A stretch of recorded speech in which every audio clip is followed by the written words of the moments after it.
السلام عليكم ورحمة الله وبركاته. عليكم السلام ورحمة الله وبركاته. حياكم الله. ጥሪያችንን አክብራችሁ እዚህ ስለመጣችሁ በአላህ ሱብሓነሁ ወተዓላ ስም እናመሰግናችሁ። جزاكم الله خير. ኡስታዛችን ዛሬ ልናወራ ያሰብነው ስለ አብዛኛው የማህበረሰቡ ክፍል ነው፣ ስለ ወጣቱ ነው። ያው መቼስ እንደምታውቁት ወጣቱን ብዙ አካላቶች ይፈልጉታል። ያኔ በሸሪዓም ደረጃ የሚፈልገው ወጣቱ ነው። መንግስትም ከአንዳንድ አጀንዳዎች አንጻር ሊፈልጉት ይችላል። የተለያየ ኃይሎች ይናጠቁታል ወጣት የተሰኘውን የማህበረሰቡ ክፍልና ኡስታዝ ይህን አስመልክቶ በአላህ ሱብሓነሁ ወተዓላ ፍቃድ ሰፋ ያለ ውይይት ይኖረናል ቢኢዝኒ መውላ ዐዘ ወጀል ወዐላ። ከመጀመሪያ ጥያቄ ስንነሳ አብዛኛው ወጣት ኡስታዛችን አሁን እንደምታዩት ያኔ አንዳንድ ሱሶች ውስጥ ተዘፍቆ ይገኛል በሚያሳዝን ሁኔታ። እኔ ሱሶች ደግሞ ያኔ መቼስ ወደው ነው ያመጡት ብለን የምናስበው ነገር አይደለም። ወላሁ አዕለም፣ ግን ወደው ነው ብለን አናስብም እንደዛ። እና ኡስታዝ አንደኛ ወጣቱ ሱስ ውስጥ የሚዘፈቅበት መንስኤ ምንድን ነው? አንደኛው እሱ ነው። ሁለተኛው ደግሞ አንድ ሰው በቃ ተውበት አድርጎ ይሄንን ነገር መተው ቢፈልግ ራሱ ምን አይነት እርምጃዎችን ነው ወስዶ ከዚህ ነገር በአላህ ሱብሓነሁ ወተዓላ ፍቃድ ነጃ ሊሆን የሚችለው? ኡስታዛችን خير، جزاك الله خيرا. بسم الله الحمد لله والصلاة والسلام على رسول الله صلى الله عليه وسلم.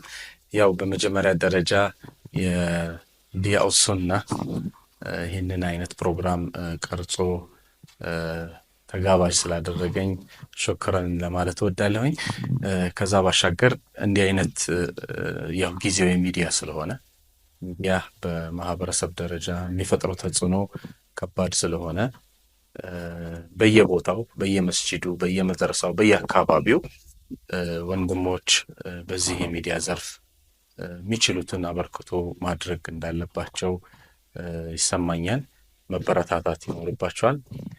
ዲያኡ ሱናም የጀመረው ጅማሮ በጣም ደስ የሚል ነውና በመጀመሪያ ደረጃ ያው በጣም በርቱ ተበራቱ ለማለት እወዳለሁኝ። ከዛ ባሻገር ያው እንደ ጥቅል የምንነጋገርበት ርዕስ ከማህበረሰብ ክፍል ትልቅ አቅም ስላለው ትልቅ ቦታ ስላለው ወጣቱን የተመለከተ ርዕስ ነው። ምናልባት ሰው በዱንያ ላይ ሲኖር ብዙ መርሐላ ዑምርያ ያልፋል፣ ጡፉላ ያልፋል፣ የሸባብነት የወጣትነት ጊዜ ያልፋል፣ ኩሑላ ያልፋል፣ ሹዩኽ ደግሞ አለ። ግን ከነዚህ የመርሐላዎች ሁሉም ሊባል በሚችል መልኩ ትልቅ ትኩረት የሚሰጠው የሚፈልገው የወጣትነትን የእድሜ ክልል ነው። በፈሳድም ይሁን በኸይርም ይሁን ሁሉም ይፈለጋልና በዚህ ደግሞ የወጣትነት የእድሜ ክልል ላይ በርካታ ስራዎች መሰራት ይኖርባቸዋል። ለወጣቱ ትልቅ ትኩረት መሰጠት ይኖርበታል። ይህ የወጣት ክፍል ከሌላው የእድሜ ክልል በተለየ መልኩ ሐታ የእድሜ ርዝመቱ ራሱ ዑለማዎች ሲያስቀምጡ እድሜው ራሱ ከሌሎቹ ወጣት ትንሽ ሰፋ ያለ እድሜ እንትን ያለው مثلا ጡፉላን ስታይ ከህፃንነት ጀምሮ እስከ قبل البلوغ ያለውን የእድሜ ስፋት ይይዛል። ወጣትነት ደግሞ ሲባል ምንድነው? ከሸሪዓ አንፃር ስናየው ሐታ እስከ 40 سنين እስከ 40 ዓመት ድረስ ነው የሚቆየው ወጣትነት። ይሄንን ስታየው ከሌሎቹ ኩሑላንም ስታየው ለምሳሌ ከ41 ጀምረ እስከ 59 አካባቢ፣ ሹዩኽ የሚባለው ደግሞ ተቅሪበን ከ60 በኋላ ያው ረሱላህ ሰለላሁ ዐለይሂ ወሰለም አዕማሩ ኡመቲ በይነ 60 و70 ስለሆነ አማካይ የሰውን እድሜ ስናይ ሹዩኽም አጭር የሆነ አመታት ነው ያለው፣ ጡፉላም እንደዛው፣ ኩሑላም እንደዛው። ግን ወጣትነት ሰፊ የእድሜ ክልል ነው ያለው። ሰፊ መሆኑ ብቻ ሳይሆን ደግሞ ብዙ ስራዎች መሰራት የሚችሉት በወጣትነት ጊዜ ነው። አቅም አለ፣ ኢነርጂ አለ፣ ነሻጥ አለ። በእንዲህ አይነቱ ሁኔታ ላይ ስለሆነ ይህ የወጣትነት የእድሜ ክልል የሚያልፈው ይህ የወጣትነት እድሜ ክልል እንደ ኢስላም ይፈልገዋል ይህንን የወጣትነት ጊዜ። ስለዚህ በዚህ የወጣትነት የእድሜ ክልል ላይ ደግሞ በጣም ትኩረት ሰጥቶ መስራት ከህፃንነት ጀምሮ ያው እስላማዊ ተርቢያ የሚያስፈልግ ቢሆንም በልዩ ሁኔታ ግን ይህንን የወጣትነት የእድሜ ክልል ላይ ልዩ ትኩረት ሰጥቶ መስራት ይፈልጋል። ተግዳሮቶች ደግሞ አሉት። ከተግዳሮቶቹ አንዱ ይህንን የወጣትነትን የሚያጨነግፉ የሚነጥቁ ብዙ የሆኑ መሰናክሎች አሉ። ከነዚህ መሰናክሎች በጥያቄ ላይ ያነሳው ወጣቶችን የሚያሽመደምደው ወጣቶችን ከሚፈለግበት ከሆነው ከዓላማቸው ወይም አላህ ካስቀመጠው ከሆነው ትልቅ የወጣትነት የመፈጸሚያ ዓላማ አሰናክሎ ወይ ለዱንያ ወይ ለአኺራ በማይጠቅም መልኩ አኮላሽቶ የሚያስቀረውን በጣም ወሳኝ የሆነ ትልቅ ጥያቄ ነው ያነሳው። እሱም ወጣቶች ከሱስ አንጻር በጣም ተጋላጭና ተጠቂ የሆኑበት ሁኔታ አለ፣ በተለይ በአሁን ባለንበት ሰዓት ማለት ነው። ስለዚህ እነዚህ የሱስ ባህሪያቶች ምን እንደሆኑ ማወቅ፣ ወጣቱን ወደ እንዲህ አይነት ሱሶች ሊያጋልጡ የሚችሉ ነገሮች ምን እንደሆኑ ማወቅ፣ ከእንዲህ አይነቱ ደግሞ ሁኔታ ላይ ሲጀመር ወጣቱ ወደ እንዲህ አይነት ነገር መጀመሪያ እንዳይቀርብ፣ አንዳንድ ጊዜ ደግሞ በየትኛውም አይነት መንገድ ቀርቦ የተገኘ ከሆነ ደግሞ ከዛ ሊወጣበት የሚችልበትን መፍትሄ መፍጠር ያው ተገቢ ነው የሚሆነው።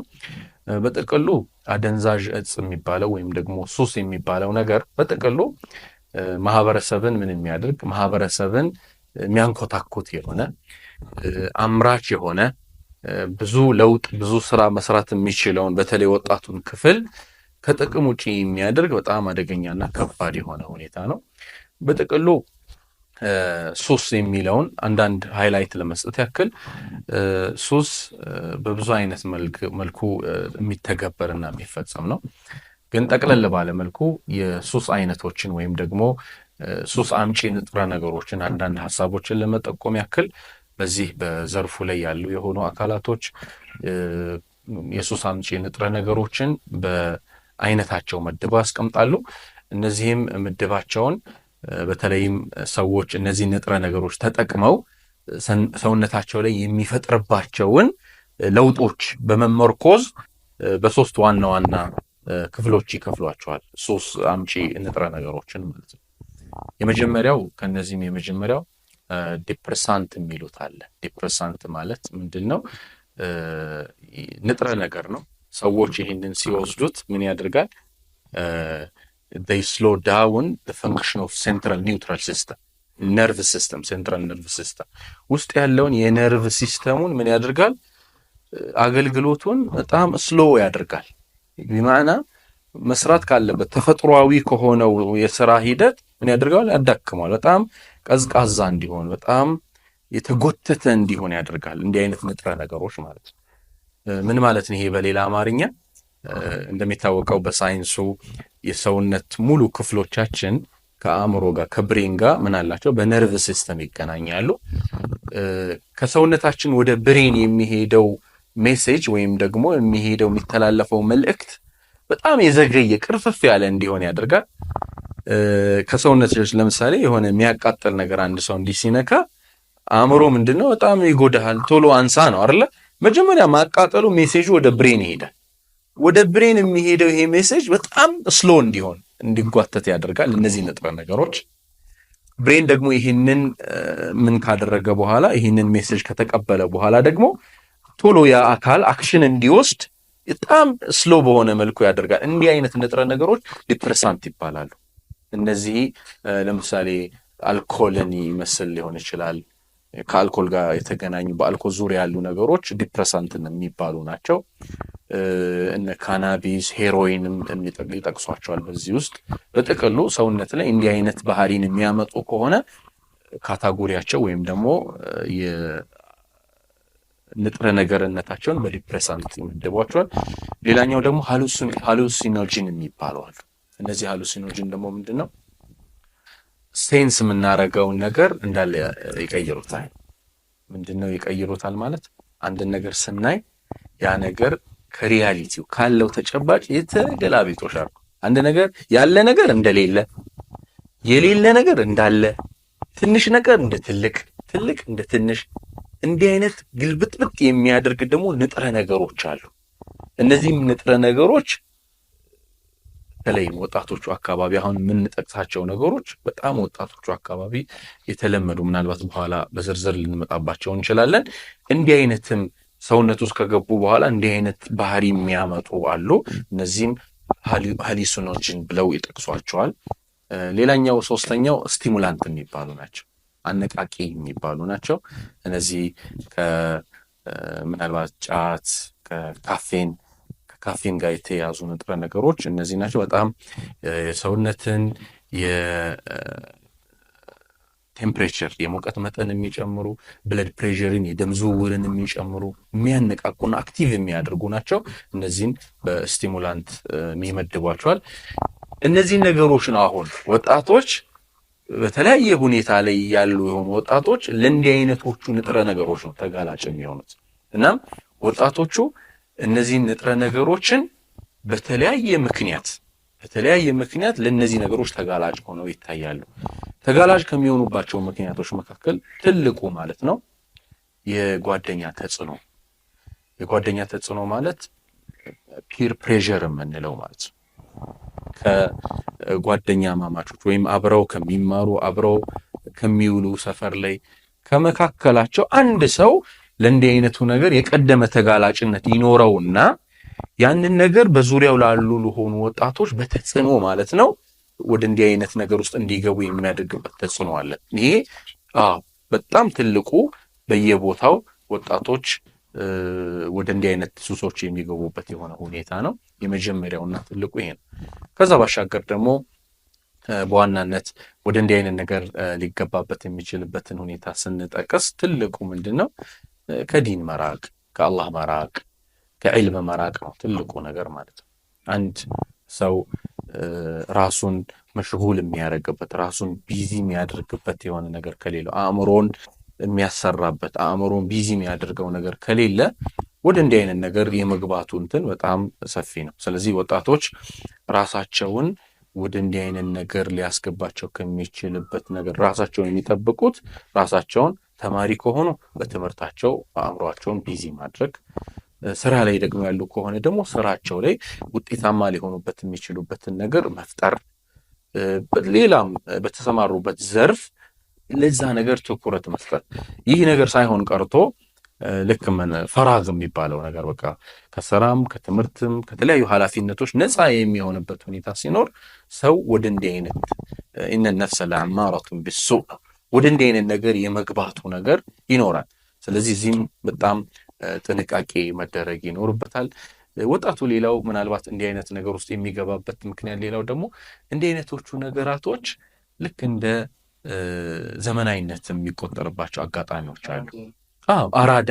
አራዳነት ለምሳሌ የሆነ ጫት የማይቅም ሰው ልክ እንደ ፋራ ወይም የሆነ ማሪዋና ወይም ደግሞ አሽሽ አላሁ ሙስተዓን እንዲህ አይነት ወይም ሲጋራ ማይጠቀም ሰው ልክ እንደ ፋራ እንደ ሞኝ ተደርጎ የሚቆጠርበት እንዲህ አይነት ነገሮችን ደግሞ የሚያደርግ ሰው ልክ በቃ የገባው እንደሆነ በጣም አራዳ እንደሆነ የሚታይበት ሁኔታ ይሄ ፈጽሞ የተሳሳተ የሆነ ግንዛቤ ነው።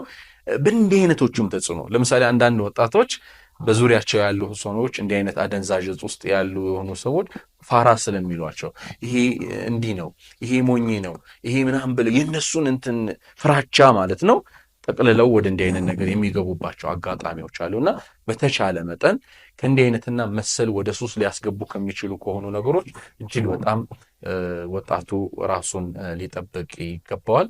እነዚህ ነገሮች ደግሞ ከመጡ በኋላ የሚያደርሱት የጤና የማህበረሰብ የቤተሰብ በጣም ብዙ ጉዳቶች አሉ። በጣም ተቆጥረው የማያልቁ ብዙ ጉዳቶች አሉ። እንዲህ አይነት ልምምዶች ማንኛውም በጥቅሉ ሱስ ሲባል እኮ ምንድነው እነዛን ነገራቶች ካልተጠቀምክ በየቀኑ ሊሆን ይችላል በየጊዜው ካልወሰድካቸው አንተ ጋር የባህሪ ለውጥ ያመጣሉ።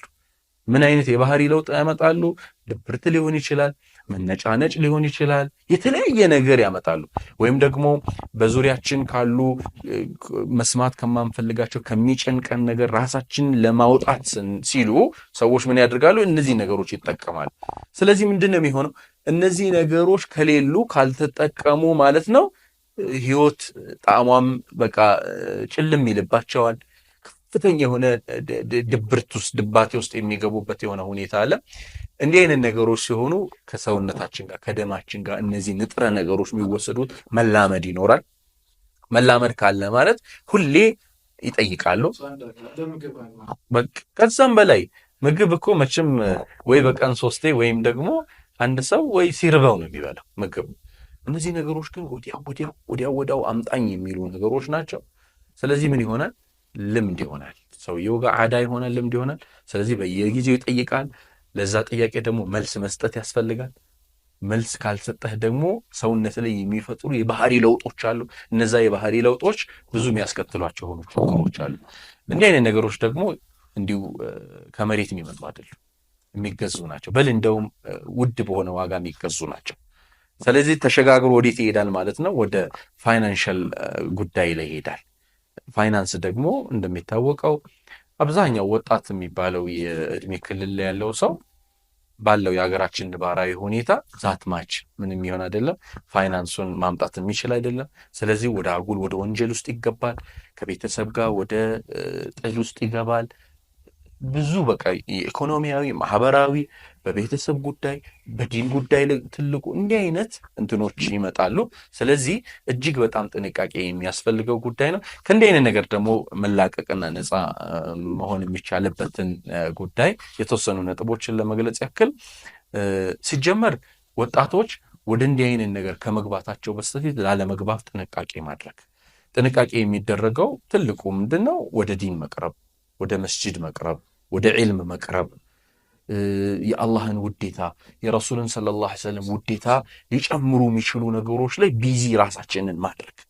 በእንዲህ አይነት መልኩ አንድ ሰው ራሱን በዚህ የሚያነጽ ከሆነ ከእንዲህ አይነት ተልካሻ ከሆነ ከእንዲህ አይነት በጣም ዝቅ ካለ በጣም ወራዳ ከሆነ ተግባር ራሱን ይጠብቃል፣ ክብሩን ይጠብቃል።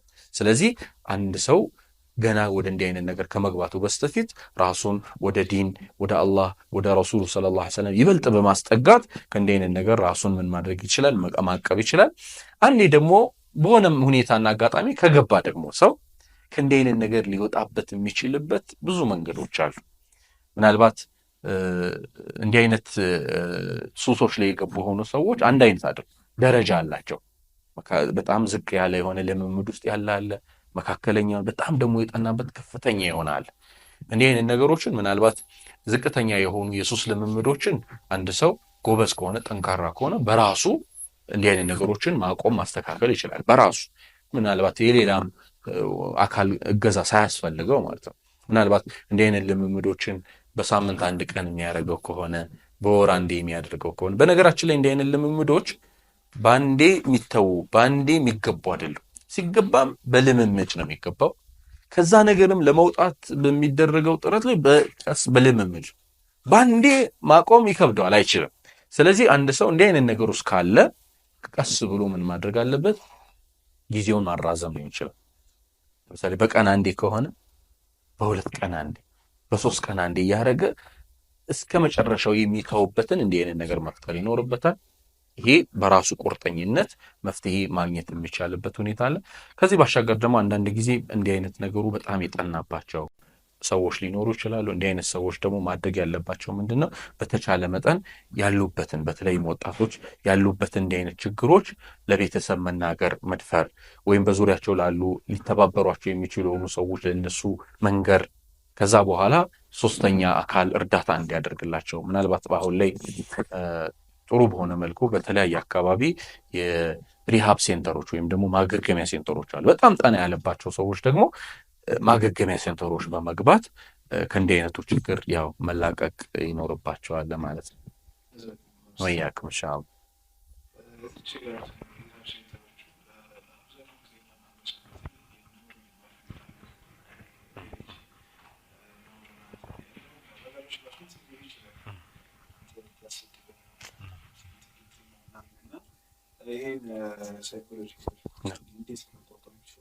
ያው ምንድነው ወላጆች በተለይ ማለት ነው ሲጀመር ልጆቻቸውን ከስር ጀምሮ በተርቢያ ማሳደግ፣ የት ነው የሚውሉት፣ ምንድነው የሚያደርጉት፣ ባህሪያቸው ምንድነው የሚለውን ከስር ጀምሮ መምጣት ከተቻለ በአብዛኛው እንዲህ አይነት ነገሮችን እንዳይደርሱ ማድረግ ይቻላል። ነገር ግን ምናልባት ወላጅም ጋር ከተርቢያና ካስተዳደግ ጋር ባለው ክፍተት ምክንያት ይሄ ነገር ሊከሰት ይችላል። ይሄ ነገር ከተከሰተ ትልቁ ነገር ምንድነው? ያ የሚወዱት ልጅ ያኛው ልጅ ከእንዲህ አይነቱ ነገር የሚወጣበትን መፍትሄ ላይ ነው ትኩረት ማድረግ ያለባቸው። ምናልባት የግል የቤተሰብ የክብር ጉዳይ መሰል የሆነ ነገር ከልጁ መትረፍና ከልጁ ነፃ መሆን መዳን በኋላ የሚታሰብበት ጉዳይ ነው የሚሆን። ካልሆነ ክብሬን ጠብቃለሁ፣ ይህን ነገር ሪሃብ አሁን በገለጽከው መልኩ ሪሃብ ሴንተር ጋር ሄዶ እዛ በማስገባት ወይም ለእንዲህ አይነት ነገር መፍትሄ ሊሆን የሚችል በዙሪያ ያሉ ሰዎችን ማማከር መሰል የሆነ ነገር እምቢ ካለ ወላጅ ያ ልጅ በዛው ጠፍቶ ነው የሚቀር። ስለዚህ መሆን ያለበት ምንድን ነው? ሲጀመር መጀመሪያ እንዲህ አይነት ነገር ውስጥ ልጆች እንዳይገቡ ጥንቃቄ ማድረግ፣ ከገቡ በኋላ ግን ትልቁ ነገር ወላጆች ሊያሳስባቸው የሚገባው ያ ሰው ያ ወጣት ያ ልጅ ከእንዲህ አይነቱ ነገር የሚወጣበት ላይ ትኩረት ማድረግ ይኖርባቸዋል። ኡስታዝ ያው ከዚህ ከሱስ ሰርክል ሳንወጣ ማለት ነው 90% ብንማጋነን አይሆንም የተጠቃበት ሱስ አለ አብዛኛው ወጣት። ይሄ ሱስ ደግሞ እንደሌሎቹ እንትን አይደለም ይሄ ልምምድ ምናምን ሊኖሩ ይችላል ዳት ፓርት አለ። ግን ቢሆንም ግን ተፈጥሯዊ ሚንስ እንትኑም ያለ ይሄ ተፈጥሯዊ ገሪዛ የሚገፋፋውም ነገር አለ ወደዛ ነገር ማለት ነው። እሱ ፖርኖግራፊ ነው። ፖርኖግራፊ አብዛኛው ወጣት ሀታ ቁርአን ሐፈዘ የሚባሉት ምናምን ራሱ እስተጂሩ ቢላህ እነሱ ራሱ የገቡበት ነገር ነው ምናምን እና ይሄ ደግሞ እንትን ከተፈጥሮ ጋር ምን ላድርግ ነው ሊትራ አንዳንዴ ሲመከሩ ምን ላድርግ ነው ደግሞ ይሄ ደግሞ እንዲህ ማዕሲያው ባህር አይደለም። እንደዚህ ጫት ቢቅም ኦር ሰምቲንግ ኦር ቢያጨስ እኮ እንትን ይላል ቤቱ የሆነ ሽታ ልብሱ። ይሄ እንደዛ አይደለም። ይሄ በቃ በድብቅ የሆነ ክፍል የሆነ እንትን ይላል ምናምን ከዛ በኋላ ካለቀ ነገር እንትን ይችላል። እና አንደኛ ወደዚህ ነገር የመግባት ወጣቱ የሚገባበት መንስኤው ምንድነው? ጥያቄው ተመሳሳይ ነው። ሁለተኛ ደግሞ እዚሁ ተዘፍቆ ያለ ሰው እንዴት ነው ሊወጣ የሚችለው? አንዳንድ እንደውም የሰማሁት የሆነ ዶክተር ነው የሆነ የታወቀ ሚዲያ እንትን ላይ ነው እና ቀርቦ እዛ ኢንተርቪው ላይ ሊወጣ አይችልም ያለበት ራሱ ሁኔታ አለ። አንድ ሰው ወደዚህ ውስጥ ከተለከፈ በዚህ ነገር ሊወጣ አይችልም ያለበት እንትን አለና ውስጥ መንስኤውና መፍትሄው እንደ አንድ ሰው ከወደቀ ጀዛከላሁ ኸይረን። ይሄም በጣም ወሳኝ ጥያቄ ነው። በተለይም በወጣቱ ማህበረሰብ ከሱስ ይህም ራሱ አንድ ራሱን የቻለ ከባድ የሆነ ሱስ ነው። ምናልባት እንዲህ አይነቱ ሱስ አደገኝነቱ ከጫት ራሱ ሊበልጥ ይችላል፣ ወይም ከሲጋራ መሰል ከምንላቸው የሱስ አይነቶች ይሄ አደገኝነቱ በጣም ከባድ ምንድን ነው? ይሄ ፖርኖግራፊ ወይም ደግሞ የብልግና ወይም ልቅ የሆኑ ምስሎችን የማየት ልማድና ሱስ በተለይ አሁን ባለንበት ሰዓት ከዚህ ከኢንተርኔቱ አብዮት ወይም ደግሞ የመገናኛ ማሰራጫ ዘርፎቹ በጣም ቴክኖሎጂው እያደገና የትም ዓለም ላይ የተከሰቱ ያሉ የሚሰሩ የሚተገበሩ ተግባራቶችን በቀላሉ አንድ ሰው በቤቱ ቁጭ ብሎ በሰከንዶች ሊባል በሚችል መልኩ የሚፈልገው ነገር ማግኘት መቻሉ ለእንዲህ አይነት ነገሮች መባባስ በጣም ትልቅ የሆነ አስተዋጽኦ አድርገዋል። ይህ አይነቱ ልምምድ ሐቂቃ አሁን ባለንበት ሰዓት በተለይም ደግሞ ወጣቱ ክፍል ላይ በሃይስኩል ደረጃ ያለ ሀታ ከኤሌመንተሪ ራሱ ጀምሮ እስከ ዩኒቨርሲቲ በተማሪው ዓለም ላይ ያው አብዛኛው ወጣት ትምህርት ዓለም ላይ ነው ተብሎ ስለሚታሰብ እንደ ሰደድ እሳት እጅግ በጣም የተዛመተበት የተሰራጨበትን ሁኔታ እንመለከታለን።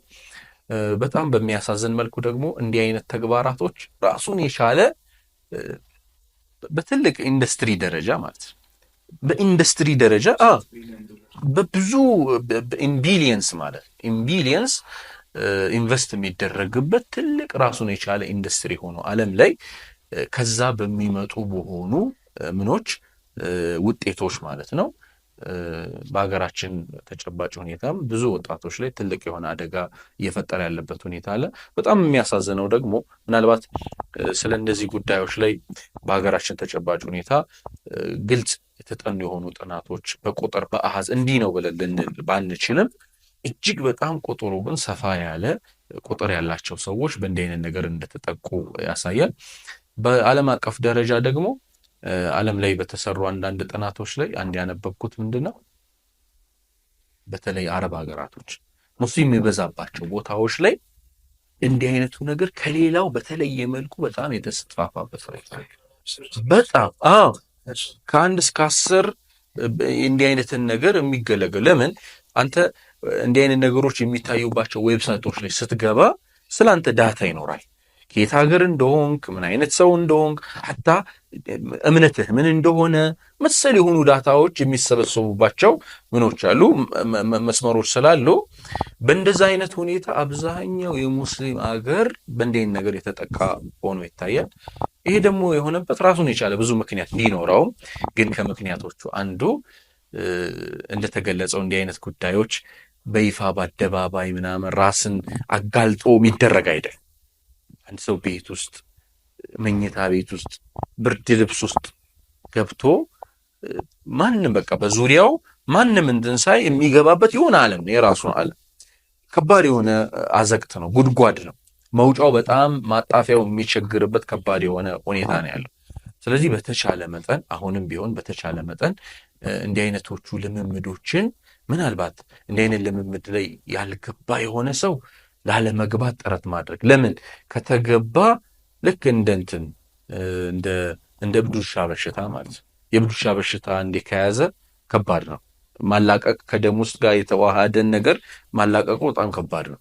ሕክምናውም ደግሞ እንደምታውቀው የእብድ ውሻ በሽታ ሕክምናውም ከባድ። አንድ ሰው የእብድ ውሻ ከያዘው በእምብርቱ ነው መርፌ እንትን የሚልለት በጣም የሚከብድ በሆነ መልኩ ማለት ነው። ይሄ ነገር ደግሞ ከዛ በባሰ መልኩ በእንዲህ አይነት ልክፍት የተለከፈ የሆነ ሰው ከእብድ ውሻ በላይ ማለት ነው በሰውነቱ ላይ እንዲህ አይነት ነገሮች ይዘዋወራሉ።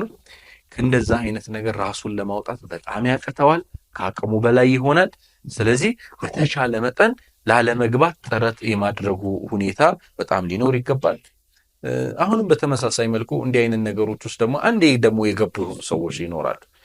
እንዲህ አይነት ሰዎች ማድረግ ያለባቸው ከእንዲህ አይነት ነገር ለመውጣት ማድረግ ያለባቸው በመጀመሪያ ደረጃ ለሚያምኑት ለሆነ ሰው የቤተሰብ አካል ሊሆን ይችላል፣ ጓደኛ ሊሆን ይችላል፣ ወይም ደግሞ በኡስታዝ ደረጃ ያለ ሊሆን ይችላል። እነሱን ከእንዲህ አይነት ነገር እንዲወጡ ሊረዳቸው ለሚችል ለሆነ ሰው መተንፈስ አለባቸው። ካልተተነፈሰ አይሆን። አብዛኛው በዚያ መስመር ላይ እንዲህ አይነት ልምምድ ሱስ ውስጥ የገቡ ሰዎች ትልቁ ችግሩ ምንድነው? ለብቻቸውን አፍነው የሚይዙት፣ አይናገሩም፣ በራሳቸው ይሰቃያሉ። ሁሉ ህይወታቸውን ምስቅልቅል ብሎ እነሱ የሆነች ጠባብ የሆነች ሰርክል ውስጥ ነው የሚሆኑት። ለብቻቸው ነው እዛ የሚዳክሩት። ከባድ ነው። አዎ እንዲህ አይነት ፍርሃቶች አሉ። አንዱ መፍትሄው ብዙ ጊዜ በተለይም በፖርኖ የተፈተኑ የሆኑ ሰዎች በአብዛኛው ራሳቸው በራሳቸው ለመውጣት ይከብዳቸዋል። በጣም ነው የሚከብዳቸው።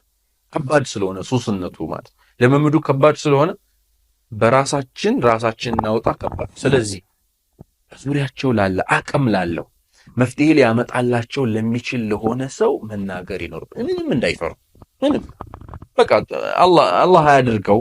ግን አንዴ ሆኗል፣ በቃ ተገብቷል አይደለ? ስለዚህ ከዛ መውጣት ካለባቸው ምንም መፍራት የሌለባቸው ይህንን መልእክት የሚሰሙ በርካታ ወንድሞች በርካታ እህቶች ይኖራሉ በእንዲህ አይነት ነገር ውስጥ የተዘፈቁና የገቡ። ስለዚህ አትፍሩ። ከእንዲህ ለመላቀቅ ለብቻ ጥረት አንዳንድ ወንድሞች ጠንከር ያሉ እህቶችም ከእንዲህ አይነት ነገር ለመውጣት ጥረት ሊያደርጉ ይችላሉ። ግን ከባድ ነው፣ ያገረሻል። እንዲህ አይነት ነገር ተመልሶ ይመጣል። የሆነ ትንሽ ጥረት ስታደርግ በደንብ አድርጎ ሰው ይከታል፣ ጎትቶ ይከታል። ስለዚህ ለሚታመን ታማኝ ለሆነ ሰው በቃ የኛን ሚስጥር፣ ይሄ እኮ አይብ ነው አይደለ? ነውር ነው። የኛን አይብ አደባባይ ለማያወጣ ሰው ለምናምነው ሰው መተንፈስ አንደኛው ፍቱን የሆነ መፍትሄ ነው። ከዛ በኋላ በአላህ ፍቃድ አሁንም የተለያዩ የመፍትሄ አቅጣጫዎችን በዋናነት እንዲህ አይነት የፖርኖግራፊ ሱሶች ወይም ደግሞ ልምምዶች መፍትሄ ሊሆን ከሚችሉ ከሆነ በአብዛኛው እነዚህ ነገሮች በኢንተርኔት ነው ምን የሚደረጉት የሚመጡት፣ ቅብብሎሹ በኢንተርኔት ነው። ስለዚህ የመፍትሄው አካል ከሚሆኑ ከሆኑ ተግባራቶች መካከል አንዱ በተቻለ መጠን ኢንተርኔት ላይ ያለ አጠቃቀማችንን ለመቀነስ መሞከር። ሁል ጊዜ አንድ ሰው ዳታው ማለት ነው እጁ ላይ ካለ ክፍት ከሆነ ወደ እንደዛ አይነት ነገር ይሳባል። ስለዚህ ከዚህ ለመውጣት ያው እንዲህ አይነትም የሱስ አይነቶች አደገኛና ከባድ ስለሆኑ በአንድ አይወጣም፣ ቀስ በቀስ ስለሆነ በቀን ውስጥ ማለት ነው ከዚህ በስተፊት ለምሳሌ ለ4 ሰዓት ለ2 ሰዓት ለ3 ሰዓት ኢንተርኔት የሚያገኝበት ልምምድ ካለ ያንን የማጥበብ ስራ ማለት ለ1 ሰዓት ለ30 ደቂቃ እያለ አዎ እንዲህ አይነት ነገራቶች ውስጥ ምናልባት ወደ እንዲህ አይነት ነገርም የሚገፋፋው ይሄ አይነት አክሰሱ ቅርብ ስለሆነ ሊሆን ይችላል። ግን በራስ ላይ በተቻለ መጠን ለመፍትሄ ስለሆነ በራስ ላይ ምን ማድረግ በራስ ላይ የኢንተርኔት አጠቃቀማችንን መገደብ እንዳለ ሆኖ ለመፍትሄ ሲባል አንዳንድ ጊዜ የስማርት ስልኮችን ለምሳሌ መተው ሊሆን ይችላል። ለምሳሌ የሆነ ኤርገንዶ የሚባሉ ስልኮች አሉ፣ እነሱን እናያዝ ለመፍትሄ ሲባል ምናልባት ያለንን ስማርት ስልኮች ለሆነ ሰው በቃ ለተወሰነ ጊዜ እናንተ ጋር ይቀመጥ እንዳትሰጡኝ ምናምን ብሎ እንዲህ አይነት እንትኖችን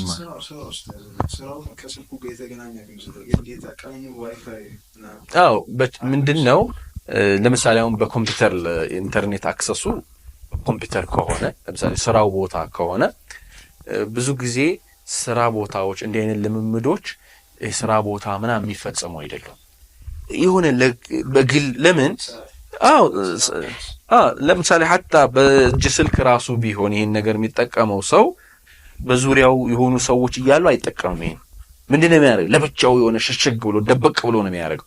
ስለዚህ ምናልባት ስራው ከኢንተርኔት ጋር ቀጥታ የተገናኘ አክሰሱ የግድ የሚያገኝበት የስራ ዘርፍ ላይ የተሰማራ ከሆነ ችግር የለውም። እዛ የስራ ዘርፍ ላይ መቼም ስራህን አቋርጥ ላይባል ይችላል። ይህ ስራ ግን እንዲህ አይነት ነገር ላይ ለማድረግ ሲሞክር ግን ይህንን አክሰስን የሚያጠብበትን የራሱን እርምጃ የራሱን ቁርጠኝነትን ተጠቅሞ እንዲህ አይነት ነገሮችን ለመቅረፍ ጥረት ማድረግ ይኖርበታል። ይህ አይነቱ ተግባር በጣም በሚያሳዝን መልኩ ራሱን የቻለ ይህም ደረጃዎች አሉት። ይህ ፖርኖ የሚባለው ቀስ ካሉ ልምምዶች ልክ ማለት ነው። ሱስ መጀመሪያ ጀመር ስታረገው ላንተ የሚያስፈልግህ መጠን ይኖራል። ያ መጠን ግን ቀስ እያለ ነው ምን የሚያደርገው የሚያድገው የሚያዳብረው። ለምሳሌ የጫት ሱስ ውስጥ የገባ ሰው መጀመሪያ ሲጀምር ወይ በአንድ እንጨት ነው የሚጀምር፣ የሆነ ትንሽ ቅጠሎች ነው የሚጀምር። ከዛስ ጭማሪ ዚያዳ ይመጣል፣ ጭማሪ ይመጣል። ገብቷል?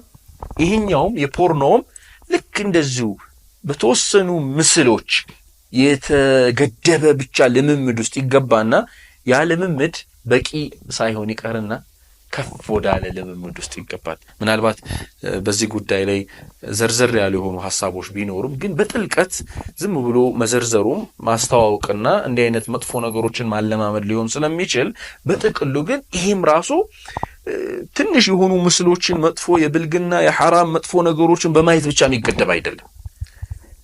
ያንን አይቶ አንድ ሰው በቃ በዛ ኢክቲፋ መሆን ራሱ የሚያቀተው ደረጃ ላይ ይደርሳል። ስለዚህ ከዛ ከፍ ያለ ነገር ይፈልጋል። በጣም ይለምዳል።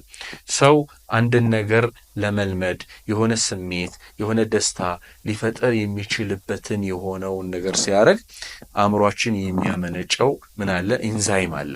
ዶፓሚን ያመነጫል። ያ ዶፓሚን የሚመነጨው መጠን ይኖረዋል። ያ መጠን ግን ከጊዜ ወደ ጊዜ እየጨመረ ነው የሚመጣው። ፍላጎቱን በዛው ያክል እየጨመረ ይመጣል።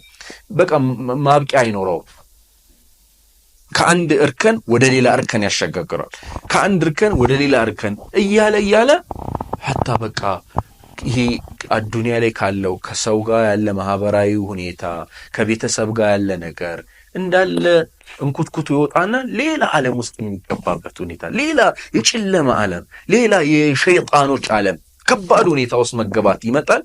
ከእንደዛ አይነት ደግሞ ሁኔታ መውጣቱ በጣም አስቸጋሪ ሊሆን ስለሚችል በተቻለ መጠን የዚህ የፖርኖ ልምምዶች በጣም እየተንሰራፉ እየተሰራጩ ያለበት ሁኔታ ስላለ በጣም ጥንቃቄ መደረግ አለበት።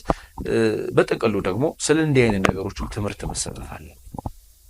ወደ እንዲህ አይነት ነገር ያልገቡ ሰዎች ግንዛቤ አግኝተው ይሄው ልክ ዛሬ እያደረግን እንዳለው ውይይት በደንብ ማህበረሰቡ ወጣቱ በተለይ በቃ ስለ እንዲህ አይነት ነገር ግንዛቤውን ማሳደግ ስራ ሁሉም በሚችለው በተሰማራበት ዘርፍ በተሰማራበት በሚያገኘው የሚዲያ አክሰስ ተጠቅሞ ስለ እንዲህ አይነት ነገር አደገኝነቶች ስለሚያስከትሉት ጉዳት ዝርዝር የሆነ ነገር መብራራት ይኖርበታል ማለት ነው።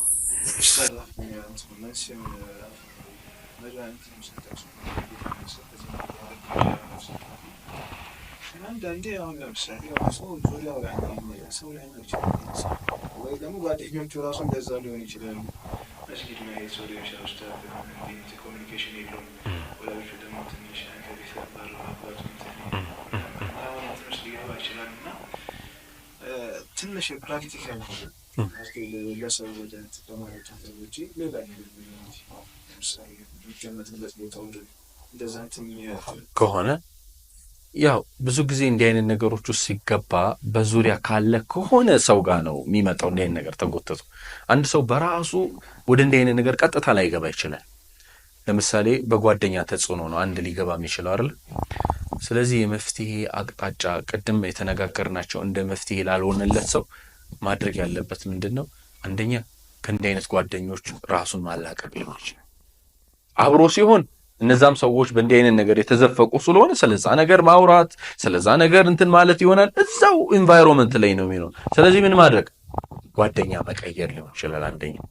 ሁለተኛ እንደ አስፈላጊነቱ አካባቢ ራሱ መቀየር፣ ቦታ ውሎ ያ ሰው በእንዲህ አይነት ነገር የተጠቃና እንዲህ አይነት ሱስ ላይ ያለ የሆነ ሰው ከሚኖርበት አካባቢ ራሱ ሌላ አካባቢ መቀየር እንደ አንድ መፍትሄ ሊሆን ይችላል።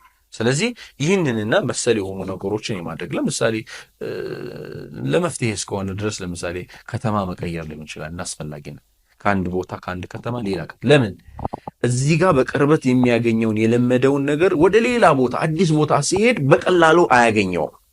ስለዚህ በተሻለ መጠን ውስጡ ፍላጎት ቢኖረውም እየገፋፋው ቢሆንም ግን አክሰሱ ባለመኖሩ ምክንያት ጥሩ ወደ መፍትሄ ከእንዲህ አይነት ነገር ወደ መገላገል ወደ መውጣት የሚረዳው ስለሆነ እንዲህና መሰል የሆኑ ነገሮችን ኢንሻአላህ በማድረግ ከእንዲህ አይነቶቹ ነገሮች ለማውጣት ይቻላል።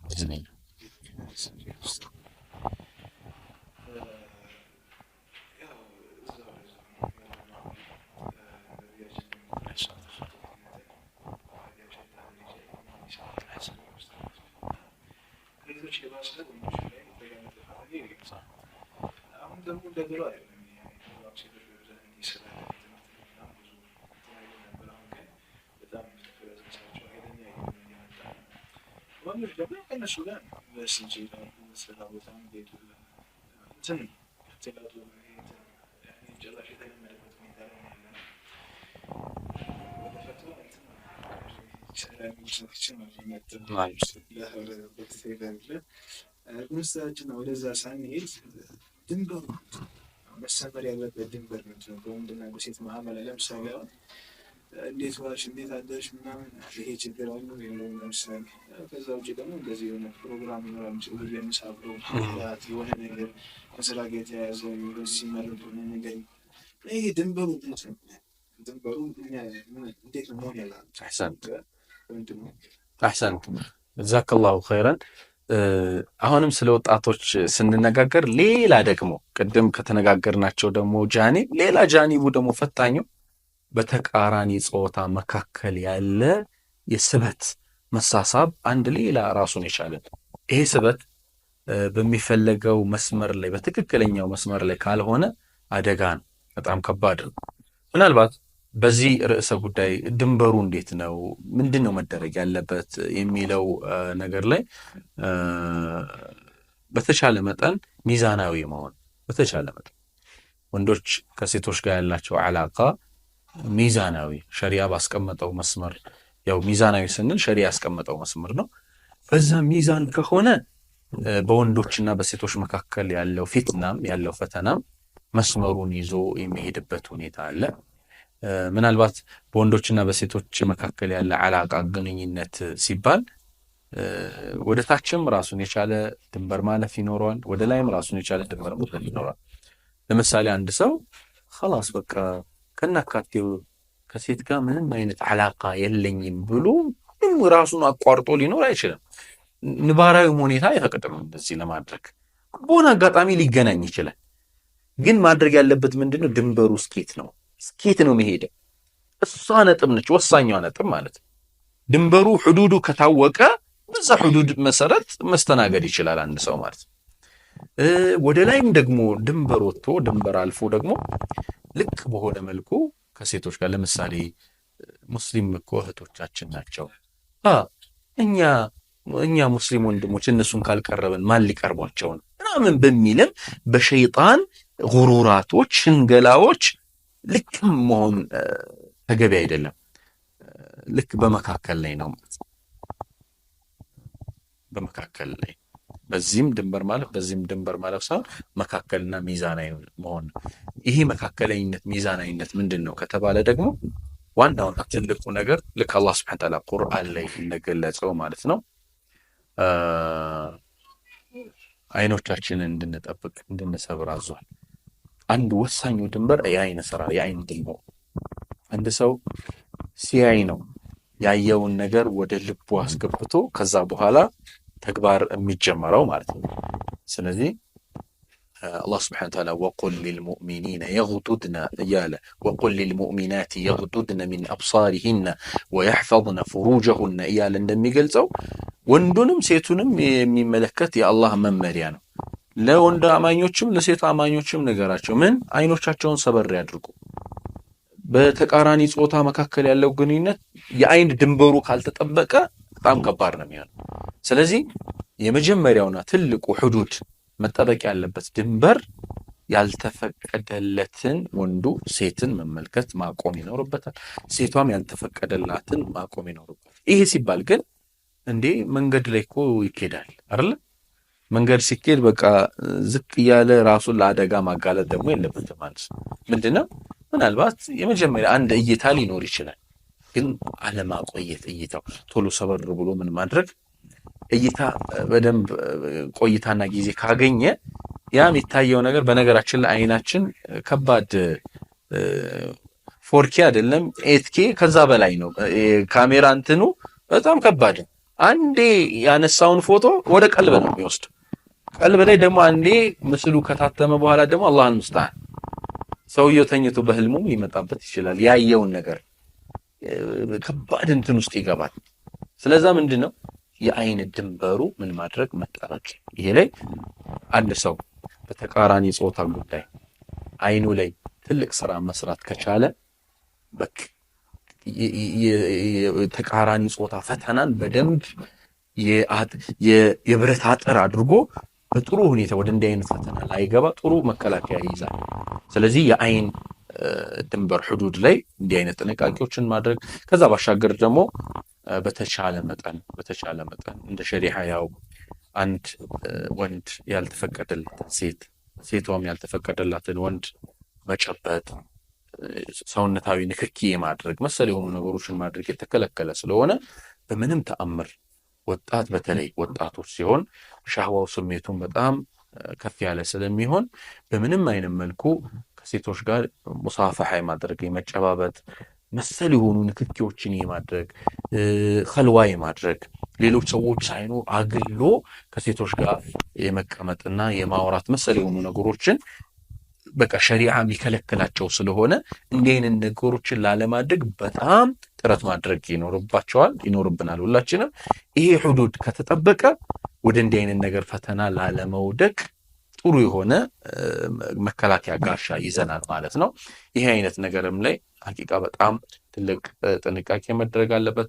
ሌላው ደግሞ አሁን ጊዜው ዘመኑ የሚዲያ ዘመን እንደመሆኑ ሴቶች ራሳቸውን ወደ ሚዲያ የማጋለጥ የመውጣት አይነት ነገሮች በጣም ይስተዋላሉ። እዚህም ነገር ላይ በጣም ጥንቃቄ መደረግ አለበት። ሴቶች ራሳቸውን ወደ ፈተና ማስገባት የለባቸውም።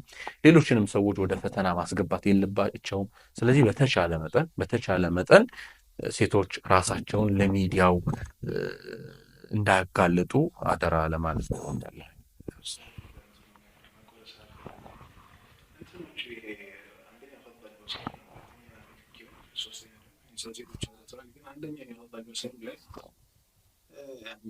እንደዚህ ያለ እንደሚወራ ለምሳሌ አንዳንዴ ለምሳሌ ቅድም እንዳልኳችሁ ዩኒቨርሲቲ ትምህርት አራት ሰዓት ይገናኛል። ጠዋት ከአንድ ከሁለት ሰዓት ተኩል እስከ 11 ሰዓት አንድ ላይ ነው የሚውሉት። የሁሉ ሰዓት እንደዚህ ብሎ በስሟ ቤቷን ሊያውቅ ይችላል። ቢሁክሚ እዛው ነው አመት እስከ አመት እዛው ናቸው። አስተማሪ ሴት ሙስሊም ልትሆን ትችላለች። አይታወቅም። ዩኒቨርሲቲዎች ውስጥ ምናምን የሚኖሩ ሰዎች ይኖራሉ። ይሄ መተያየቱ አይ ኮንታክቱ ምናምን ትንሽ የማይቀር ነገር ይመስላል እና እንዴት ማድረግ ያለብን ስራ ቦታው እንደዛ ነው።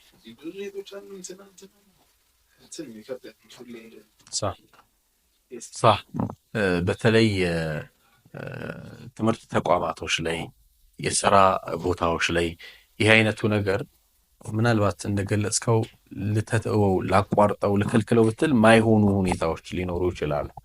ኢንሻአላህ ያው ዲን ሸሪዓ ለሁሉ ነገር መፍትሄ አድርጓል። አንድ ሰው ራሱን ለተቃራኒ ጾታ በስራ ወይም ደግሞ በትምህርት ምክንያት ተጋላጭ የሚሆንና ምንም ከእንዲህ አይነት ነገር ራሱን ማቀብ የማይችልበት ደረጃ ላይ ካለ ያው በሀገራችን በተለይ ከፍተኛ የትምህርት ተቋማቶች ላይ የትምህርት ስርዓቱ አብሮ ወንድና ሴት አንድ ክፍል ተቀላቅሎ የሚማርበት ሁኔታ ስላለ አሁን ያለውም ለምሳሌ የስራ ሁኔታ ለምሳሌ ንግድ ዓለም ላይ ለምሳሌ መርካቶ ትልልቅ የንግድ ቦታዎች ላይ ወንዱም ሴቱም አብሮ የሚሆንበት ልክ የሆነ ነገር አለ።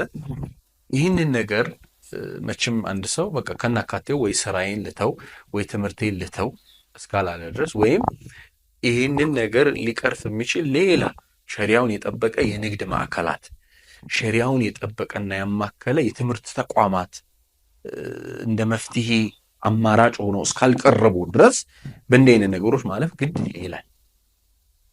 ትልቁ እንደ ሙስሊም እንደ መፍትሄ አምጪ ትልቁ ከኛ የሚጠበቀው እንዲህ አይነት ዘለቄታዊ የሆነ መፍትሄ ሊያመጡ የሚችሉ ስራዎችን የመስራት ስራ መስራት ነው። ግን ያ እስከሚሳካ ድረስ መሆን ያለበት ነገር ምንድነው? በተቻለ መጠን አንድ ሰው የራሱን ጥንቃቄና የራሱን ጥረት ከማድረግ ባሻገር ሸሪዓ መፍትሄ አስቀምጧል። እሱ ምንድነው? እንዲህ አይነት ነገሮችን ሊቀንሱና እንዲህ አይነት ነገሮችን ወደ ፈተና ላይጥሉ የሚችሉ ተግባራቶችን እንዲህ አይነት ድርጊቶች ላይ ላለመግባት ትልቁ ምንድነው? በተለይም ወጣቶች ትኩስ ኃይሎች ወደ ትዳር መግባት ረሱል ሰለላሁ ዐለይሂ ወሰለም ያ መሕሸረ ሸባብ መን ኢስተጣዐ ሚንኩም አልባአተ ፈልየተዘወጅ እናንተ የወጣት ስብስቦች ወይ ከእናንተ መካከል የትዳር ኃላፊነትን መሸከም የሚችል የሆነ ሰው ያግባ ብለዋል። ስለዚህ አንድ ሰው ወንድ ከሆነ ለሴት በስራም በትምህርትም ራሱን በእንዲህ አይነት መልኩ ተጋላጭ የሚያደርግ ከሆነ ፈተና ውስጥ እንዳይገባ ድንበር እንዳያልፍ ማግባት ነው። ካገባ በጣም ምን ያደርግለታል? ድንበር ያበጅለታል። ተሸጋግሮ ፍላጎት ያን ያክል አይኖረውም። ስለዚህ በሐላል እየተጠቃቀመ ምን ያደርጋል? ራሱን ወደ ፈተና አያስገባ። ምናልባት ደግሞ አይ ትዳር እኮ ለሁሉም የሚገራ ነገር አይደለም። የአላህ ተውፊቅ እንዳለ ሆኖ አንድ ሰው ይህንን ነገር ትዳርን መመስረት የሚችልበትም የትዳር ራሱን የቻለ ኃላፊነቶች ስላሉ ያንን ነገር ደግሞ ማግኘት የማይችል ከሆነ ደግሞ ሸሪዓ ሌላም መፍትሄ አስቀምጧል። እሱም ምንድነው? ፈዐለይሂ ቢሶም ጾምን ይጾም ነው። ጾምን መጾም አንድ ሰው ጾምን ከጾመ ውስጡ ያለው እንዲህ አይነት የሻህዋ ፍላጎቶች ምናምንን በጾሙ ምክንያት በመራቡ በመጠባቱ ምክንያት ገደብ አድርጎ ስለሚይዝለት እነዚህንና መሰል የሆኑ ነገሮችን እንደ መፍትሄ አድርጎ ማስቀመጥ ተገቢ ይሆናል ኢንሻአላህ።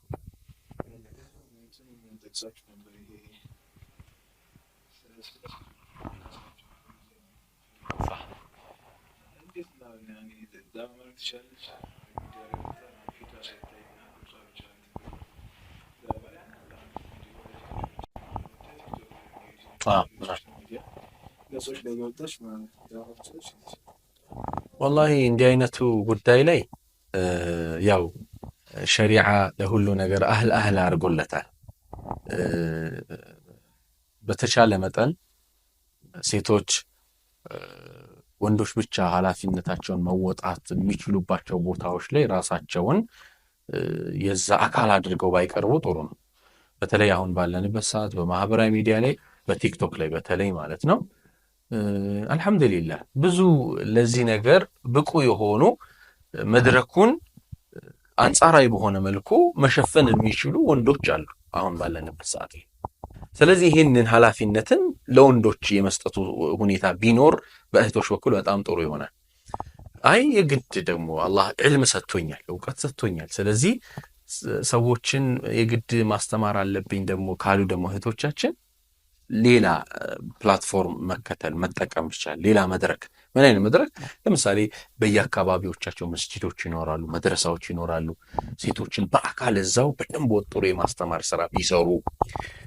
አይ ምናልባት በአካል ማግኘት የማንችላቸው የሆኑ ሰዎችን ነው ካሉ ደግሞ ኻስ ለሴቶች ብቻ ግሩፕ ፈጥረው ማህበራዊ ሚዲያ ላይ ማንም ወንድ ማይገባበት የማይቀላቀልበት ፈጥረው እዛ ግሩፕ ላይ ብቻ ሴቶች ትምህርታቸውን ቢያስተምሩ አሁን ከምንሰማው ከምናየው በጣም አስደንጋጭና ከባድ የሆኑ ፊትናዎች ራሳቸውንም ሌላውንም መጠበቅ ይችላሉ ማለት ነው። ስለዚህ በዚህ ጉዳይ ላይ ሴቶች ትንሽ ነፍስያችንን ያዝ ማድረግ ይኖርብናል። ነፍስያችንን ረገጥ ማድረግ ይኖርብናል። ይህንን ስንል ሴቶች ያላቸውን መብት እየተጋፋን አይደለም።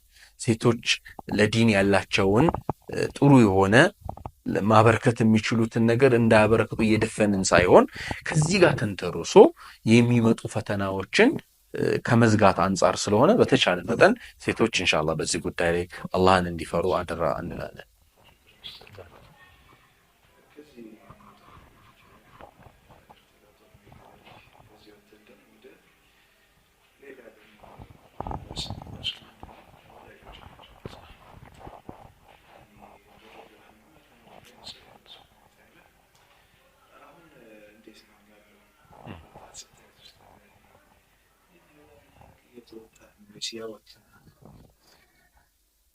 ናም ወደ ወላጆችና ደግሞ በተለይም ወጣቱ ከወላጁ ጋር ያለውን ሁኔታ አሁን ላይ በምናይበት በምንመለከትበት ጊዜ አለል ሐቂቃ በጣም እየተበላሸ ከጊዜ ወደ ጊዜ በጣም ከባድ የሆነ ሁኔታ እየተፈጠረ ያለበትን ሁኔታ እያየን እየሰማን ያለን አላህ ሱብሓነሁ ወተዓላ የወላጆችን ሁኔታ ምን ያህል ከፍ አድርጎ እንዳስቀመጠ ግልጽ ነው። ቁርአን ላይ አላህ ከራሱ መብት ቀጥሎ መብታቸው እንዲከበርላቸው ያደረጋቸው የወላጆችን መብት ነው።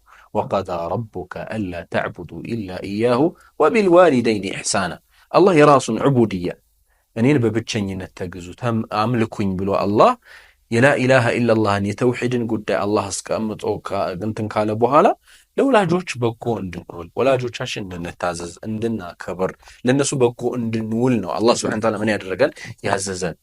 ነገር ግን ይሄ አይነቱ ሁኔታ ከጊዜ ወደ ጊዜ እየተበላሸ የመጣበት ሁኔታ አለ። ሐቂቃ ቀደም ባሉት አመታቶች ወደኋላ ወላጆች ሐቂቃ ልጆች ወላጆቻቸውን በጣም የሚያከብሩበት ደስ የሚል ከባቢ ነበር። ልጆች ከወላጆቻቸው ትዕዛዝ የማይወጡበት ለወላጆቻቸው ያላቸው ውዴታ ያላቸው ፍቅር በጣም በሚገርም መልኩ ማለት ነው የሆነበት ጊዜ በእኛው ዕድሜ አይተናል ሰምተናል። ነገር ግን አሁን ባለንበት ሰዓት ላይ ወላጆች የሚሰደቡበት ወላጆች ወልዒያዙ ቢላህ የሚመቱበት አንዳንድ ጊዜም ደግሞ ባስ ሲልም ደግሞ ልጆች መሳሪያ አውጥተው ወላጆችን የሚገሉበት ጊዜ ላይ ደርሰናል። እንዲህ አይነት አሰቃቂ በጣም ሰቅጣጭ የሆነ ጊዜ ተግባር ሰዎች የሚተገብሩት ተግባር የሚሰቀጥጥ ሆኖ እናገኘዋለን። ስለዚህ አሁን ያለንበትን ሁኔታ ሐቂቃ መቀየር ይኖርብናል፣ መለወጥ ይኖርብናል። እናት 9 ወር ሙሉ በሆድ ውስጥ ተሸክማ ከዛ በኋላ ደግሞ ምጡ ምን አይነት ስቃይ ላይ እንደሆነች ሁላችንም በዙሪያችን እናቶቻችን እህቶቻችን እናያለን። በእንዲህ አይነት መልኩ ከተወለደ በኋላ ራሱ በመከራ በስቃይ ነው ምናድገው በወላጆቻችን ማለት ነው።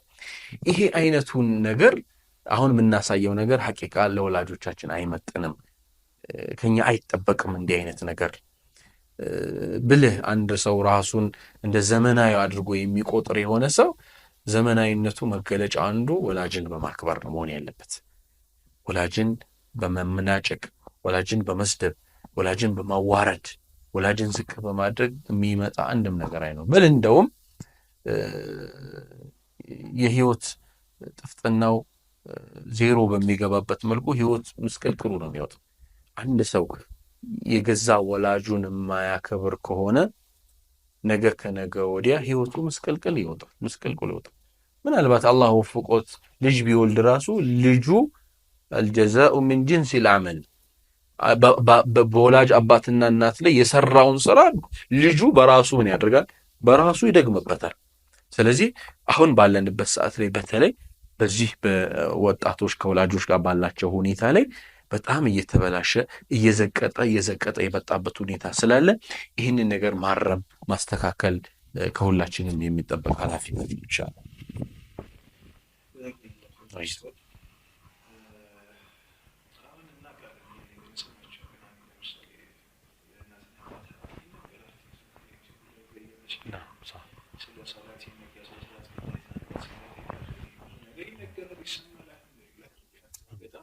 ሙየሰር ሆኗል ነገራቶችን ለማወቅ የሆነ ሰው ሊሆን ካለ ምናምን ነገር ግን አሁን ኡስታዝ ይሄ እንትን ነው እውቀቱ በዛ ስራ ጠፋ።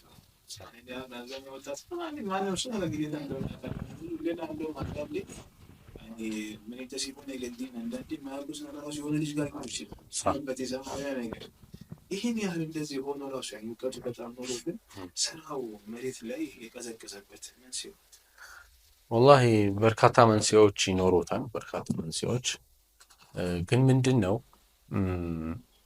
ለምሳሌ ሰሓባዎች ሪድዋኑላህ ዐለይሂም ከረሱል ሰለላሁ ዐለይሂ ወሰለም የሆነ ትምህርት ካገኙ ወዲያው ተግባራዊ ነው የሚያደርጉት የነበረው።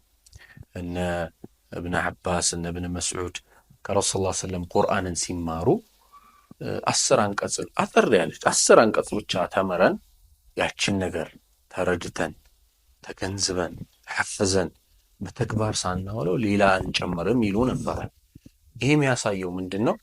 ቁርአን እንዲሁ ሊታወቅ ብቻ አይደለም አላህ ያመጣ ቁርአን ተደቡር አድርገን ሐፍዘን በተግባር እንድንተረጉመው እንድንቀይረው ነው የመጣው። ስለዚህ ዋናው እንዲህ አይነቱ ነገር የታጣበት አንዱ ምክንያት ሊሆን የሚችለው ቁርአን አላህ ሲያወርደው ለምን ዓላማ አላህ እንዳወረደው በራሱ ወይ ያለማወቅ ወይ አውቆ ያለማወቅ ሁኔታ ነው ሊሆን የሚችለው። ስለዚህ ቁርአን የወረደበት ወህይ የወረደበት ትልቁ ዓላማ ራሳችንን ተግባራዊ በሆነ መልኩ የስነ ምግባር ለውጥ እንድናመጣ ተግባራዊ ሰዎች እንድንሆን ነው ቁርአን የወረደው ነው የመጣው። ስለዚህ በተቻለ መጠን ዒልሙ መስፋፋቱ ጥሩ ሆኖ ሳለ ግን ተግባሩ ላይ ያለንንም ነገር ከፍ ወዳለ ደረጃ ማምጣት ከሁላችንም ይጠበቃል። አንዱና ዋነኛው ምክንያት አንዳንድ ጊዜ ማወቅ ብቻ በራሱ ትልቅ ነገር አድርገን እንቆጥረዋለን። አዎ ትልቅ ነገር ነው፣ ግን አንዳንድ ጊዜም ደግሞ በራሳችንም ላይ ሁጃም እኮ ሊሆን ይችላል።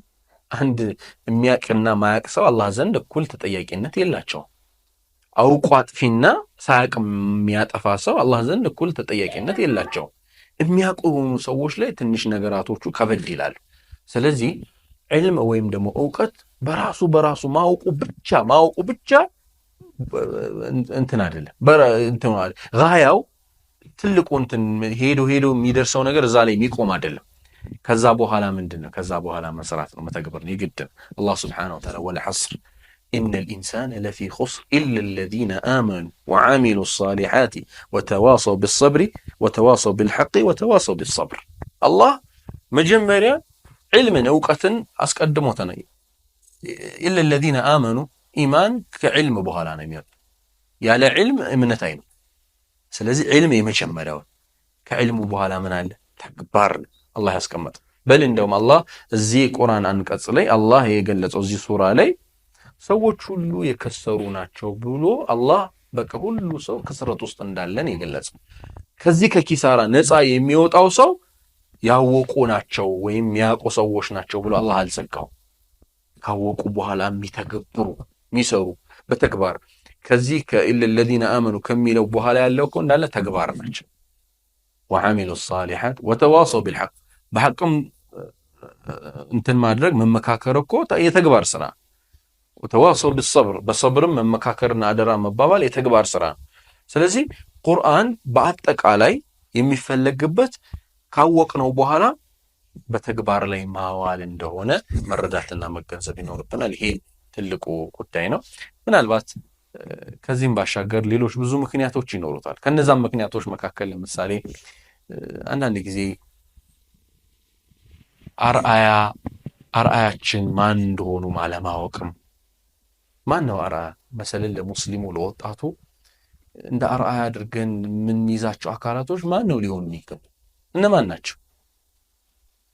የሚጠበቀው ከኛ አህለ ተቅዋ የተቅዋ ባለቤቶች የኢማን ባለቤቶች አላህን የሚፈሩ የሆኑ ሰዎች አኽላቅ ዙ አኽላቅ የስነ ምግባር ባለቤት የሆኑ ሰዎች እነሱን ነው አርአያ አድርገን መከተል የሚኖርብን። ነገር ግን በአብዛኛው አሁን ከእንዲህ አይነቱ ከዲን መስመር ውጭ የወጡ ያፈነገጡ ወይ ኳስ ተጫዋቾችን ወይም ደግሞ አርቲስቶችን ወይም ደግሞ የሆኑ ቲክቶከሮች ሊሆኑ ይችላሉ የሆኑ አይነት ሰዎችን እነሱን በመከተል ከኛ የሚጠበቀውን ተግባራዊ የሆነ እንትናችንን እያቀዘቀዘ እያሳጣ የሚመጣበት ሁኔታ ስለሚኖር በተሻለ መጠን ከአሁን ላይ ጥሩ ቢሆንም መስፋፋቱ በሚገባው ደረጃ እኮ ያወቅንም እኮ አይደለም አሁን ላይ። አንጻራዊ በሆነ መልኩ የተሻለ የሆነ የእውቀት ፍሰት ሊኖር ይችላል። ግን በትክክል ያንን ነገር አውቆ መገኘት ላይም ችግር አለብን። ያወቅነውንም ደግሞ ወደ ተግባር መቀየር ችግር አለብን። ስለዚህ በተሻለ መጠን ዒልም መሰብሰቡ ላይ መበርታትም እንዳለ ሆኖ በተግባር ላይ ማዋልም ይሄም እንደ ትልቅ ጉዳይ መውሰድ ይኖርብናል።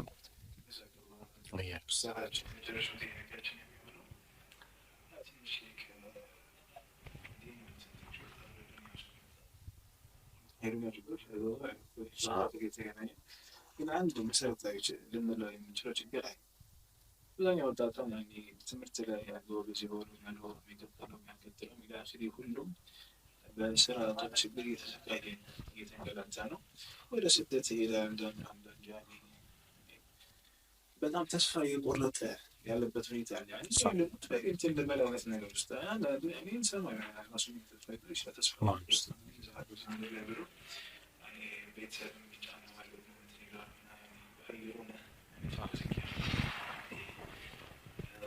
እና ተስፋ መቁረጥ ውስጥ በእነዚህ ወጣቶችን አላህ ረስቶን አይነት ነገር እንትን አይለንም ሁኔታ ውስጥ ነው ያሉት። እነዚህ ወጣቶች ምንድነው በተለይ አሁን ባለንበት ሰዓት አሁን ጊዜው የኮምፒቲሽን ወይም የውድድር ጊዜ ነው። ሰው ሁሉ በቃ ማግኘትን ይፈልጋል። በተለይም በፋይናንሻል ጉዳይ ላይ ምንም ክፍተት እንዳይኖርበት ይፈልጋል።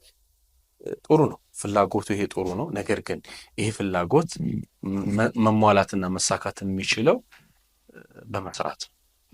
ስለዚህ ወጣቱ ከእንዲህ አይነቱ ነገር ወይም ደግሞ ከስራ አጥነት ሊሆን ይችላል። ስራ አጥነት ሲኖር መቦዘን ይኖራል። መቦዘን ካለ ደግሞ ቅድም ስንነጋገራቸው የነበሩ ሱስ ውስጥ መውደቅ ይኖራል። ሱስ ውስጥ መውደቅ ደግሞ ጎትቶ የሚመጣው ነገር አለ። የተለያዩ ወንጀሎች ውስጥ መዘፈቅ ሊሆን ይችላል። ሐራም ነገሮች ውስጥ ተያይዞ ውስብስብ ያለና ቁልፍልፍ ያለ ችግር ውስጥ ወጣቱን ይከታል። ከእንዲህ አይነት ነገሩን አንድ መላቀቂያ አንዱ መስመር ምንድነው? በተቻለ መጠን ወጣቱ ራሱን በፋይናንሻል በኢኮኖሚ ራሱን ብቁ የሚያደርግበትን ሁኔታ መፍጠርና መዘየድ ያስፈልጋል። ይሄ ካለ ብዙ ነገሮችን መፍታት ይቻላል። ምናልባት ሐዲሱ እነ ሼኽ አልባኒ ደካማ ሐዲስ እንደሆነ ቢናገሩም ጥቅል ግን ማዕናውን መውሰድ የምንችለው አንድ እንደ ሐዲስ የሚቀርብ አለ። ካደል ፈቅሩ አየኩነ ኩፍራን።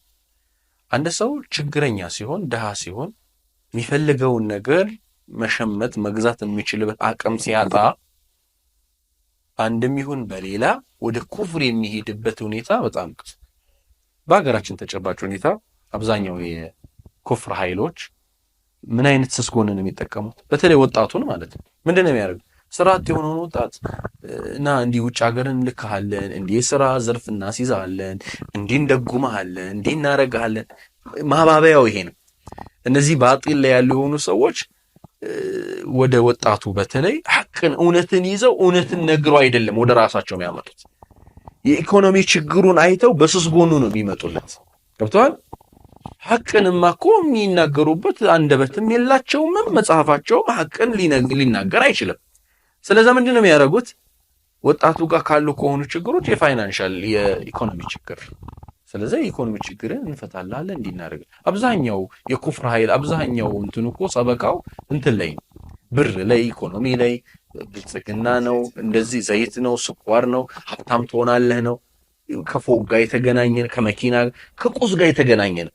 አህለል ባጢል ይኸው ተመልከታቸው። እኛ ጋር አለ ብለው መጽሐፋችን ላይ አለ የሚሉትን ሐቅ ተናግረው ሰብከው ሰው ይሄንን ሐቅ ገዝቶት ተማርኮ አይደለም ይመጣ። አሁን ግልጽ እኮ ነው ያ። አሁን እኮ ዱንያውን በሙሉ ማህበራዊ ሚዲያውን የሞላው ምንድነው? መለኮታዊ የሚባል የሆነ እኮ ትምህርት አይደለም የሚሰጠው፣ ስለ ገንዘብ ነው። የባንክ ቡክን አውጣ ይላል፣ አካውንት ላይ ምናምን ገብቶልሃል ይላል። ሰው አየ ስስ ጎኑ ምንድነው የሚለውን ነገር አይተው በስስ ጎኑ ላይ ሰውን እንትን የማለት ስራ ነው እየተሰራ ያለው። ወጣቱ ደግሞ በእንዲህ አይነት በኢኮኖሚ እንትን ላይ ደካማ ከሆነ ወደ ፈሳድ፣ ወደ መጥፎ ነገር፣ ወደ አልባሌ ነገር አላህ ይጠብቀን፣ ወደ ኩፍርም ደረጃ የሚደረስበት አቅጣጫዎች ሊኖሩ ስለሚችሉ በተሻለ መጠን ወጣቱ ራሱን በኢኮኖሚ የሚችልበትን አቅጣጫ መንደፍ አለበት። ወጣቱ ተምሮ በትምህርቱ ትልቅ ደረጃ መድረስ ካለበት ጎብዞ መማር አለበት። ስራ ሰርቶ በስራው ዓለም ላይ ተሰማርቶ ደግሞ ራሱን መቀየር ካለበት መስራት አለበት። ስራ ደግሞ አይናቅም። በተለይ ወጣቱ ላይ በጣም መሰመርን መተኮር ያለበት ጉዳይ። አንድ ሰው ዛሬ አንድ ብሎ የጀመረው ነገር ነው ነገ ትልቅ ደረጃ የሚያደርሰው። ዝቅ ብሎ የሰራ ሰው ነው ነገ ከፍ የሚለው። ስለዚህ ወጣቱ በተለይ ደግሞ ከተማ አካባቢ ተወልደን ያደግን ሰዎች በቃ ምንም ስራ መናቅ የለብንም። ዝቅ ብለን ሰርተን ነገ ትልቅ ደረጃ እንደርሳለን። ዛሬ ላይ ከተማችን ላይ ትልልቅ ፎቅ ባለቤት የሆኑ ትልልቅ ሀብት ላይ የሚነገሩ ሰዎች እኮ ታሪካቸው ሲነገርና ሲሰማ መጀመሪያ ወይ ጫማ የሚጠርጉ ነበሩ፣ ከዛ የሆነ ነገር የሚሰሩ ነበሩ፣ ከዛስ እድገት እያመጡ ነው ዛሬ እዚህ ደረጃ የደረሱት። ላላላላ በጭራሽ ይሄማ ጋር ተው፣ እንዲህ የሚነገረውን እንተውና ሁላችንም የየራሳችንን ቤተሰብን እንውሰድ። ለምሳሌ እኔ በራሴ ቤተሰብ ማቀው የራሴ የሆነ ታሪክ ይኖራል። ያም የራሱ ወላጆች እናትና አባቶቻችን ሲጋቡ ምን ነበራቸው? መርካቶ ሱቅ ነበራቸው? ህንፃ ነበራቸው? ምን ነበራቸው? የለም። ሲጋቡ እንዲሁ በባዶ በትንሽ ነገር ነው የተጋቡት። ግን አላህም ያው በረካ ሰጥቷቸው በረካ አድርጎላቸው ስራም እየሰሩ ሰበቡን እያደረሱ እድገት ላይ ተደርሷል። ስለዚህ አሁንም ያለውም ወጣት ራሱን ለራሱ የሚሰጠውን ግምት ማሳነስ፣ በቃ እኔ እኮ አልረባም፣ እኔ አልጠቅምም፣ በቃ እኔ መላ የለኝም ብሎ ስነ ልቦናውን ራሱን በራሱ ጎድቶና ሰብሮ በቃ እንዲህ ጊዜውን በከንቱ ማሳለፍ የለበት። ምንድነው ማድረግ ያለበት? መስራት፣ መለወጥ፣ መማር። አሁን ባለንበት ሰዓት ደግሞ አንድ ሰው ሰርቶ ካልተለወጠ ማንም ከወደቀበት እንዲህ የሚያነሳው አያገኝ። ሁሉም ነፍሲ ነው። በቃ አሁን ሰዓት ሁሉም ለራሱ ነው የሚሮጥ። ምናልባት አላህ ያዘነላቸው አይኖሩም ማለት አይደለም፣ ግን በአብዛኛው ሁሉም ነፍሲ የሚልበት ጊዜ ላይ ስለሆነ ወጣቱ በተቻለ መጠን ራሱን መለወጥ፣ ራሱን መቀየር፣ በቃ ከእንዲህ አይነት ከቡዘና እንዲህ ያለ ስራ ያለ ዱንያዊ ወይም አኸራዊ ጥቅም ማለት ነው ዝም ብሎ ከሚያሳልፍበት ከሆነ ሁኔታ ወጣቱ በቃ ዞር ብሎ በዙሪያ ያለውን ነገር አይቶ ስራ መስራት የሚችልበትን አቅጣጫዎችን ለምን ከትንሽ አይሆንም ጀምሮ በስራ ላይ ራሱን ምን ማድረግ አለበት? በስራ ላይ ራሱን ቢዚ ማድረግ ይኖርበታል። ይህ ነገር ለብዙ ነገር መፍትሄ ነው የሚሆነው። ኢኮኖሚካል የሆነ ነገር የሚያገኘው ይኖራል። ራሱን ይጠቅማል፣ ቤተሰቡንም ይጠቅማል። ራሱን ከአልባሌ ነገር ራሱን ያተርፋል፣ ያድናል። ነገ ደግሞ ትልቅ ደረጃ ይደርሳል። ነገ ትዳር መመስረት ይኖራል፣ ልጆች መውለድ ይኖራል፣ ኃላፊነት ይኖራል፣ ቤተሰብን መንከባከብ መኸደም ይኖራል። ብዙ አይነት ጥቅሞች ነው ያሉት። ስለዚህ ወጣቶች ማንም ሰው ይህንን በጣም በርካታ ወጣቶች ይሰሙታል ብዬ አስባለሁኝ። ወጣቶች ያ ረሱል ሰለላሁ ዐለይሂ ወሰለም ሐዲታቸው ላይ ሚን ሑስኒ ኢስላም አልመርኢ ተርኩሁ ማ ላ ያዕኒ ነው። የአንድ ሰው እስልምናው ማማሩና ውበቱ ማላ ያዕኒን መተው ነው። ማላ ያዕኒ ማለት ለዱንያ ወይ ለአኸራ በማይጠቅም ነገር ላይ አያውልም ማለት ነው ትክክለኛ ሙስሊም የሆነ ሰው። ስለዚህ ወይ ለዱንያ ወይ ለአኸራ በሚጠቅመን በሆነ ነገር ላይ ጊዜያችንን ምን ማድረግ ይኖርብናል? ጊዜያችንን ማዋል ይኖርብናል። ከቡዘና መውጣት ይኖርብናል። ባረከላሁ ፊኩም። ይህንን ካደረግን በዲናችንም በዱንያችንም ጥሩ የተስተካከለ የሆነ ኑሮንን መኖር እንችላለን። ይህንን በማድረግ ላይ ኢንሻአላህ በተለይ በስራ ላይ መሰማራት፣ በስራ ላይ የመበርታት የመጠንከሩን ነገር አንድ ራሱን የቻለ ትልቅ ቦታ ሊሰጠው የሚገባ ጉዳይ ነው። ኢንሻአላህ እንበርታ ለማለት ወዳለሁ።